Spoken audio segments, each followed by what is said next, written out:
Hello everyone, welcome to our channel. Today I'll discuss with you what are the major conditions for res judicata.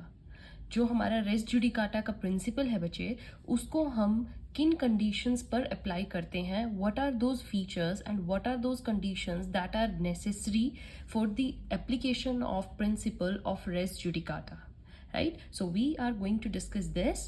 Pay your all attention. It will be covered under Civil Procedure Code 1908. So what is this? The major first condition is that the parties shall be the same.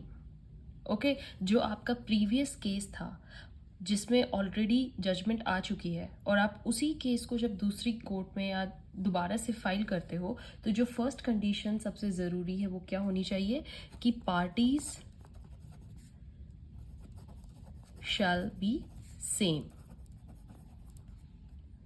Okay, then the next condition is title should be same, right? Title should be same. Like आपका जो previous case था उसमें आपका जो title है जिससे related case है that is regarding ownership. तो अब जो आपने नेक्स्ट केस फाइल किया है उसमें भी टाइटल सेम होना चाहिए, उसमें भी जो मैटर है वो रिगार्डिंग क्या ओनरशिप के ही होना चाहिए. Then coming to the next condition that is matter in issue shall be same. Title, matter in issue, इन सबके रिगार्डिंग मैं ऑलरेडी आपके लिए एक सेशन बना चुकी हूँ. Go to that video, watch it, ताकि आपको इजीली समझ आए कि टाइटल क्या होता है, मैटर इन इशू क्या होता है. So matter in issue should be same. Then the next one is heard and finally decided the former suit. जो आपका फॉर्मर सूट था, पहले वाला सूट था, पहले वाला केस था, वो ऑलरेडी क्या होना चाहिए, हर्ड एंड फाइनली डिसाइडेड, मतलब उसमें जजमेंट आ चुकी है, राइट? आप उस जजमेंट को देखते हुए नेक्स्ट सूट फाइल कर रहे हो. Coming to the next condition is that the former court was competent to try the subsequent suit. ठीक है, जो आपका राइट नाउ नेक्स्ट सूट है मतलब सब्सिक्वेंट, तो जो फॉर्मर कोर्ट है that must be competent to try it subsequent suit. ठीक है बच्चे, जो आपका अभी वाला केस है, जो प्रीवियस कोर्ट थी, वो इसको भी ट्राई करने के लिए कॉम्पिटेंट होनी चाहिए. So let's understand all these conditions through example. आप फर्स्ट एग्जाम्पल देखिए बच्चे, क्या है कि मान लो एक सिविल जज है और उनके पास एक रिजल्ट है या सूट है, ठीक है, ट्राई हुआ था, and he has heard and finally decided that suit. Okay, तो हमारे क्या होंगे, यहाँ पर एक सिविल जज है, ठीक है, इनके पास एक सूट आया और वो सूट जो है वो finally heard and decided, right? So later क्या होना चाहिए, on again that suit has been filed. ठीक है, जैसे ये क्या था कि ए था, ए ने पहले वो बी के अगेंस्ट फाइल किया था, अब दोबारा से वो सूट फाइल हुआ है against him, and that is before the district court. So this suit if has been filed before civil जज on that day when the original suit was filed. तो मान लो ओरिजिनल सूट फाइल हुआ था for example on 1 जुलाई 2022 को original suit जो file हुआ था, ठीक है, उस दिन फाइल हुआ और डिसाइड भी हो गया है. अब जो सब्सिक्वेंट सूट फाइल हुआ है, सब्सिक्वेंट सूट आप मान लीजिए कि फाइल हुआ है 1 दिसंबर 2022 को. नेक्स्ट ये फर्स्ट सूट है और ये सेकंड सूट है, ठीक है. तो अब रिक्वायरमेंट ये है कि ये जो सब्सिक्वेंट सूट है, अगर इसको हमने 1 जुलाई 2022 को ही उसी कोर्ट में सिविल जज के पास फाइल किया होता तो क्या होना चाहिए, दैट वुड द सिविल जज हैव पेक्यूनरी कॉम्पिटेंसी, एंड जो वो कॉम्पिटेंसी है सब्जेक्ट मैटर से टू ट्राई दैट सूट. ठीक है, if he has then only res judicata will apply. जो फिफ्थ कंडीशन है वो ये बात कर रही है. मतलब जो हमारा फॉर्मर कोर्ट है वो कॉम्पिटेंट होनी चाहिए सब्सिक्वेंट सूट को ट्राई करने के लिए। ओके तो जो ये नेक्स्ट सूट था जो 1 दिसंबर 2022 को फाइल हुआ है, अगर यही सेम सूट आप 1 जुलाई को फाइल कर रहे होते किसको, सेम सिविल जज को, तो उन सिविल जज की पेक्यूनरी और सब्जेक्ट मैटर के रिगार्डिंग जो भी कॉम्पिटेंसी है वो हुई होती, ठीक है, तभी आप रेस जुडिकाटा अप्लाई करोगे। So section 11 here is talking about 2 suits, right. So जो फॉर्मर सूट है, former court, and there you has आपने अप्लाई क्या किया है, former suit which has been heard and finally decided. So court number 1 मान लीजिए, वो कोर्ट नंबर 1 है, is the former court. Now जो सब्सिक्वेंट सूट है अब फाइल होना है, has been filed in the court number 2, ठीक है। ये कोर्ट नंबर 1 है, ये कोर्ट नंबर 2 है। इनके पास आपने फॉर्मर सूट अप्लाई किया था और ये फॉर्मर सूट जब आपने डाला है तो ये फाइनली हर्ड एंड डिसाइड हुआ है। अब जो आप सब्सिक्वेंट सूट डाल रहे हो वो किस में डाल रहे हो, सेकेंड कोर्ट में, कोर्ट नंबर 2 में। So this is called the subsequent court and the suit is called the subsequent suit. समझ में आया बच्चे? So we are talking about 2 suits. One suit was A versus B in the court number 1 and the second suit was B versus A भी हो सकता है, A versus B भी in the court number 2. Parties same होनी चाहिए. So there B versus A is in a subsequent court and is a subsequent suit. A versus B was in the former court and was the former suit. Right बच्चे? So it was A versus B and now it's B versus A. So res judicata applies upon the entire suit. कैसे? Because here it applies upon the same issue. ठीक है ना, issue भी same है, parties भी same है, that's why यहाँ पर आपकी क्या होगा, रेस जुडिकाटा अप्लाई होगा। तो आपको ये कंडीशन समझ में आई, ये कंडीशन समझ में आई बच्चे। अब नेक्स्ट आप मान लीजिए, नेक्स्ट एग्जांपल लेते हैं हम, उसमें क्या बात करेंगे, दैट मान लो ये जो फॉर्मर सूट है that was A versus B, ठीक है, इसमें 4 issues are matter directly and substantially in issues, 4 matter in issues है, ठीक है। Again the suit has been filed against A and B and here also suppose these 4 issues he directly and subsequently आ रहे हैं, ठीक है, regarding 4 issues थे और वही same 4 issues subsequent suit में भी है, ठीक है बच्चे। So यहाँ पर here issue 4 issues हैं और ये same to same है।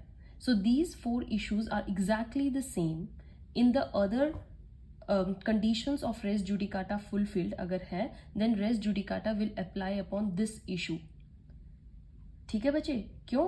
क्योंकि यहाँ पर res judicata इसलिए लगा है because same matter in issue previous case में थे और सेम मैटर इन इशू आपके सब्सिक्वेंट सूट में है।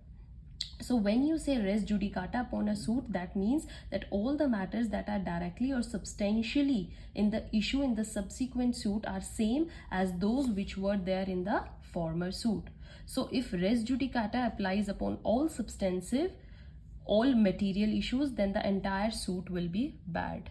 दोबारा से आप सेम कंडीशंस पर, सेम इश्यूज पर सूट फाइल नहीं कर सकते हैं, ठीक है बच्चे। तो इसको कैसे समझोगे आप, इसको ऐसे समझो कि 4 इश्यूज थे और अभी भी वही 4 इश्यूज हैं और सब इश्यूज सेम टू सेम है, तो हर इशू का रेस जुडिकाटा कॉरेस्पॉन्डिंग इश्यूज पर लगेगा, ठीक है बच्चे। तो इसलिए यहाँ पर क्या होगा, रेस जुडिकाटा अप्लाई हुआ है to this entire suit will be bad. So what is called suit res judicata, that is that the same issues were in the previous suit and now same issues were in the subsequent suit, ठीक है बच्चे। so all of the conditions of res judicata are fulfilled। लेकिन अगर issue सिर्फ एक common है तो pure suit में रेस जुडिकाटा लगेगा। तो अगर बाय चांस ये सेम इशू यहाँ पर भी सेम है और ये ऑलरेडी डिसाइड हो चुका है तो सिर्फ एक कंडीशन पर ही रेस जुडिकाटा लगेगा, एक इशू पर रेस जुडिकाटा लगेगा।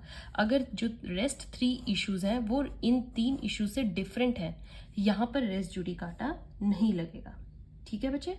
सो पूरा सूट पर रेस जुडिकाटा नहीं लगेगा because other issues are different. तो इन 3 जो इश्यूज हैं इनका ट्रायल होगा, बट ये जो इश्यूज हैं जो कॉमन है दोनों में, वहां पर रेस जुडिकाटा लग जाएगा। तो इसको हम क्या कहते हैं, इशू रेस जुडिकाटा, ठीक है। Issue res judicata says that instead of applying res judicata on the whole suit, हम क्या करते हैं, पर्टिकुलर इश्यूज पे लगा देते हैं जो ऑलरेडी डिसाइड हो चुके हैं। So that is therefore they are writing upon suit or issue. No court shall try means subsequent court shall not try present.